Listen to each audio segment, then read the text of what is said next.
வணக்கங்க. இன்னைக்கு நம்ம சேனல்ல பிரெட் பஜ்ஜி எப்படி செய்யறதுன்னு பார்க்கலாங்க. 1 கப் கடலை மாவுங்க, 1/4 கப் அரிசி மாவுங்க, 1 ஸ்பூன் மிளகாத்தூளுங்க, 3/4 ஸ்பூன் உப்புங்க, 1/4 ஸ்பூன் சமையல் சோடாங்க, 1/4 ஸ்பூனை விட கம்மியாக பெருங்காயங்க. இப்போ முதல்ல இதை நல்லா மிக்ஸ் பண்ணி விட்டுக்கலாங்க.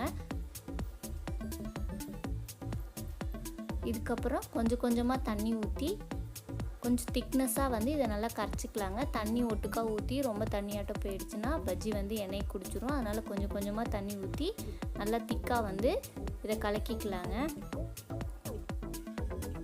பிரெட் பஜ்ஜிக்கு ரொம்ப திக்காக மாவு கரைச்சிங்கன்னா ப்ரெட்டை உள்ளே போட்டுட்டு சீக்கிரமாக எடுக்க முடியாதுங்க. அதனால் கொஞ்சம் தண்ணியாட்டம் கரைச்சிங்கன்னா தான் பிரெட் பஜ்ஜி போட ஈஸியாக இருக்கும். ஏன்னா ரொம்ப தண்ணியாட்டம் இருந்தாலும் அந்த ப்ரெட்டு உள்ளே போட்டோன்னே ஊறி போயிடும், எடுக்க முடியாது. ஸோ அதனால் அதுக்கேற்ற மாதிரி பார்த்து கரைச்சிக்கோங்க. 4 பிரெட் ஸ்லைசஸ் ட்ரையாங்கிள் ஷேப்பில் கட் பண்ணிக்கோங்க. ஸோ இப்போ அந்த மாவில் ஒரு 1/4 கரண்டி அந்த சூடு பண்ண எண்ணெய் ஊற்றிருக்கேங்க. ஸோ இப்போ இன்னும் கொஞ்சம் தண்ணியாட்டம் ஆகும். ஸோ இப்போ அந்த ப்ரெட்டை மாவில் போட்டு டிப் பண்ணி ஆயிலில் போட்டு ஃப்ரை பண்ணால் பஜ்ஜி ரெடிங்க. இது போடுறப்ப கொஞ்சம் டக்குன்னு ஸ்பீடாக போட்டுருங்க. ஏன்னா ப்ரெட்டு நல்லா ஊறுச்சுன்னா அது 2ஆ 3ஆ கட் ஆகிடும்.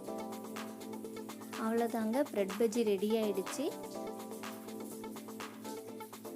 ஸோ கண்டிப்பாக நீங்கள் ட்ரை பண்ணி பாருங்கள்.